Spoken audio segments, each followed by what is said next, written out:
तू खुद को कर बुलंद इतना कि खुदा बंदे से खुद पूछे, बोल तेरी रजा क्या है। तो हेलो दोस्तों, कैसे हैं आप लोग। उम्मीद करती हूँ अच्छे होंगे, स्वस्थ होंगे, मस्त होंगे और अपनी लाइफ में व्यस्त होंगे। तो दोस्तों, मेरा नाम मधुबाला है और मैं एक ब्रेस्ट कैंसर सर्वाइवर हूँ। मुझे सेकंड स्टेज के +3 स्कोर का ब्रेस्ट कैंसर हुआ था। मेरा इलाज कंप्लीट हो चुका है और डॉक्टर ने मुझे फॉलोअप पर रखा है। आफ्टर 3 मंथ्स डॉक्टर ने मुझे बुलाया है हॉस्पिटल और चेकअप के लिए। तो आप लोग दुआ कीजिए कि सब नॉर्मल हो। वैसे मैं अब पूरी तरह से फिट हूँ और अपनी लाइफ एंजॉय कर रही हूँ। तो दोस्तों, पिछले वीडियो में मैंने आपको बताया था कि किस तरह से मुझे अपने ब्रेस्ट कैंसर के बारे में पता चला था और मैंने ये बात आपसे शेयर नहीं की कि जब मुझे अपने ब्रेस्ट कैंसर के बारे में पता चला था तो मैंने कैसा महसूस किया, मुझे कैसा लगा, किस तरह से मैंने इसको फेस किया। तो अगर मैं ये पिछले वीडियो में आपको बताती तो ये वीडियो बहुत लंबा हो जाता। तो ये सब मैं आपको इस वीडियो में बताऊंगी। तो दोस्तों, जब मेरी रिपोर्ट लेके घर पे आए मेरे हस्बैंड, मेरे भाई, तो उस टाइम उस दिन मैंने अपना व्रत रखा हुआ था। मैं भगवान शिव की में आराधना में विश्वास करती हूँ। तो दोस्तों, उन दिनों मैं प्रदोष के व्रत रखती थी जो भगवान शिव के होते हैं। मुझे भगवान शिव में आस्था है और उस दिन भी मैंने व्रत रखा हुआ था और शाम का टाइम था। प्रदोष व्रत की पूजा जो होती है वो शाम के टाइम होती है। तो जब वो लोग आए घर में रिपोर्ट लेके तो मैं उस वक्त अपनी पूजा कर रही थी और जब मुझे लगा कि वो लोग आ गए हैं तो मैंने अपनी पूजा समाप्त करके और भगवान से एक ही प्रार्थना की थी कि हे भगवान, जो भी डॉक्टर ने बताया है, जो भी मेरे रिपोर्ट में आया है, तो मुझे हिम्मत देना, मुझे शक्ति देना कि मैं इसको फेस कर सकूं और इससे लड़ सकूं। तो जब मैंने अपने हस्बैंड से पूछा कि क्या बताया है डॉक्टर ने, क्या रिपोर्ट में क्या आया है, तो उन्होंने कहा कि हाँ, ब्रेस्ट कैंसर है, डाउट सेल्स आए हैं।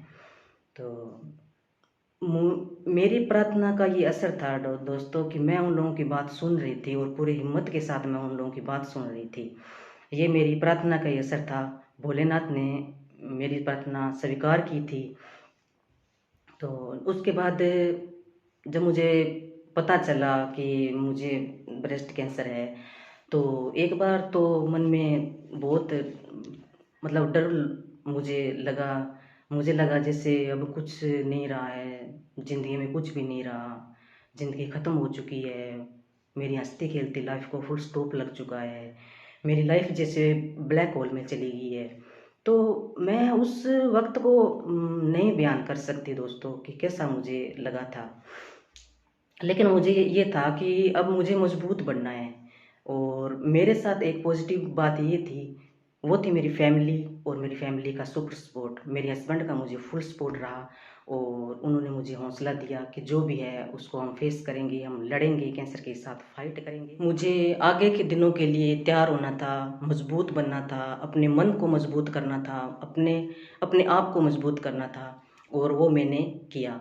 और जब हम जयपुर गए और डॉक्टर ने पूरी कंप्लीट जांचें की और जांचें मेरी biopsy, mammography, CT scan, PET scan सभी जांचें हुई थी और उसमें मुझे डॉक्टर ने बताया कि पूरी होल बॉडी की आपकी जांच हो चुकी है और गनीमत है कि शरीर के अंदर कहीं भी और कोई दिक्कत नहीं है अलावा ब्रेस्ट के।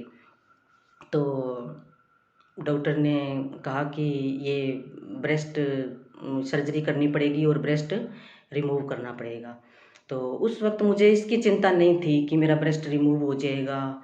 मुझे बिल्कुल भी इसकी चिंता नहीं थी क्योंकि मुझे उस वक्त ये था कि बस मेरी जान बच जाए, क्योंकि दोस्तों जान है तो जहान है। और उसके बाद मेरी ऑपरेशन की तैयारी कंप्लीट हो चुकी थी और 13 जुलाई को मुझे एडमिट कर लिया गया था। अगले दिन 14 जुलाई को मेरा ऑपरेशन होना था, मेरी सर्जरी होनी थी।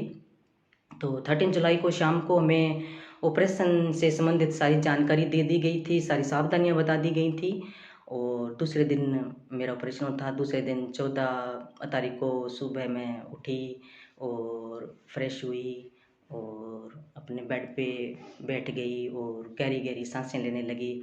और तभी नर्सिंग स्टाफ में से एक वार्ड बॉय मेरे पास आए और उन्होंने कहा कि मैम आप नहा लीजिए, धो लीजिए और अच्छे से तैयार हो जाइए, आपकी आज सर्जरी है। तो उस वक्त फिर मैं वहीं नहाई। और तो दोस्तों, उस दिन मैंने अपने बालों को बहुत अच्छी तरह से धोया था, क्योंकि मैं जानती थी कि ये बाल जो हैं ज़्यादा दिन मेरे सिर पर रहने वाले नहीं हैं। तो मैंने बहुत अच्छी तरह से अपने बालों को धोया था, बहुत प्यार से धोया था, बहुत प्यार से सुखाया था, बहुत प्यार से इनमें कंघी की थी। तो वो टाइम आ चुका था जब मुझे सर्जरी के लिए ले जाया गया। और जब ओटी में मुझे ले जाया गया और तब मैं बिल्कुल नॉर्मल थी। मैंने अपने आप को मजबूत बना लिया था, अपने आप में पूरी मतलब आत्मविश्वास से मैंने अपने आप को पूरा फुल भर लिया था कि होना है जो होना है, और जो आगे होगा उसे फेस करेंगे। और जब मुझे ऑपरेशन बेंच पे लेटाया गया तो नर्सिंग स्टाफ मेरे पास था, डॉक्टर की टीम मेरे पास थी।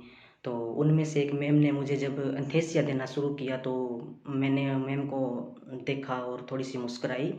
मैम के सामने मैं थोड़ी सी मुस्कुराई तो मैम ने मुझे देखा और कहा कि मैम आप अपनी आंखें बंद कर लीजिए और बंद करके और उस चीज़ के बारे में सोचिए जो आपको सबसे अच्छी लगती है।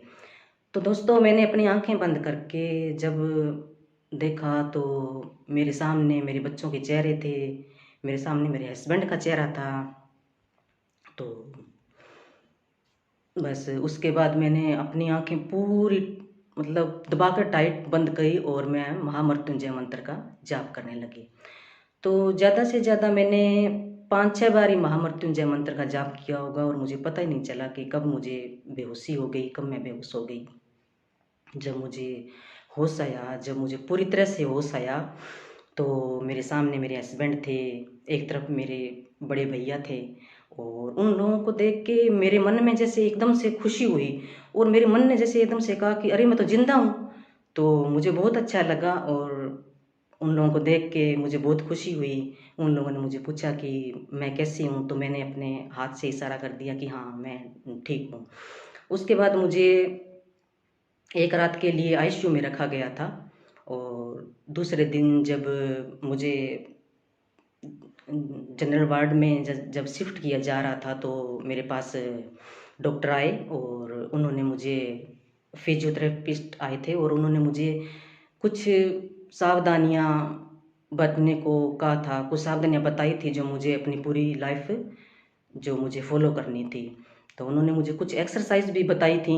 इस हाथ के लिए मुझे एक्सरसाइज बताई थी, जिस हाथ में मेरा ऑपरेशन हुआ था, जिस साइड में मेरा ऑपरेशन हुआ था उस हाथ के लिए मुझे कुछ सावधानियां भी बताई थी। और वो सावधानियां थी कि भी पूरी ज़िंदगी मुझे इस हाथ से भारी सामान नहीं उठाना है, कोई भारी काम नहीं करना है। और अपनी पूरी ज़िंदगी में इस हाथ से कभी बीपी नहीं मैं जांच करवा सकती, कभी इसके अंदर वैक्सीन सुई नहीं लगवा सकती। और इस हाथ में मुझे अपने नाखून भी बचा के काटने होंगे, मतलब इस हाथ को चोट से बचाना होगा सारी उम्र।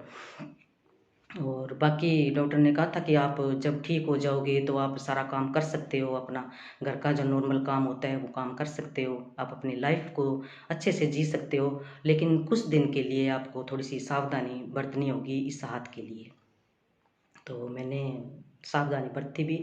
और दोस्तों, मैं एक वीडियो शेयर करूंगी इस एक्सरसाइज के ऊपर कि मैंने कौन कौन सी एक्सरसाइज जो थी वो मैंने की थी और वो एक्सरसाइज मैं अब रेगुलर करती हूँ। और ऑपरेशन के शुरू के 3 मंथ मैंने ये लगातार जैसे दिन में 5, 6, 7 बार मैं ये एक्सरसाइज करती थी। लेकिन अब धीरे धीरे जैसे जैसे टाइम गुजर चुका है तो ये एक्सरसाइज भी कम हो गई है, लेकिन मैं करती ज़रूर हूँ। तो मुझे उसके बाद मुझे जनरल वार्ड में शिफ्ट कर दिया गया और बस उसमें मुझे 3 दिन रखा और 3 दिन के बाद मुझे डिस्चार्ज कर दिया गया और मैं अपने घर में आ गई। आगे दोस्तों, मुझे अपने कीमो के लिए तैयार होना था। तो कैसे मैंने अपने अपने आप को कीमोथेरेपी के लिए तैयार किया, क्या मैं करती थी, क्या मैं मेरा कैसे मेरा खान पान रहा था, किस तरह से मैंने अपने आप को मजबूत बनाया था। क्योंकि ऑपरेशन जो होता है, सर्जरी जो होती है, वो कोई इलाज नहीं है, इस चीज़ का इलाज नहीं है, सर्जरी से इसका इलाज नहीं है। इस चीज़ का इलाज आगे होना था, जो कीमो के रूप में मेरे सामने आने वाला था, रेडियोथेरेपिस्ट के रूप में मेरे सामने आने वाला था। तो मेरी कीमो कैसी रही और उस दौरान मैंने कैसे अपने आप को प्रिपेयर किया, कैसे मैंने अपने आप को मजबूत बनाया, तो ये वीडियो मैं आपको आगे शेयर करूँगी, उसमें मैं आपको बताऊँगी। और आज के लिए इतना ही। तो दोस्तों, मेरे चैनल को सब्सक्राइब कीजिए, लाइक कीजिए, शेयर कीजिए, और आपको मेरे वीडियो अच्छे लग रहे हैं तो प्लीज़ प्लीज़ प्लीज़ कमेंट कीजिए। धन्यवाद।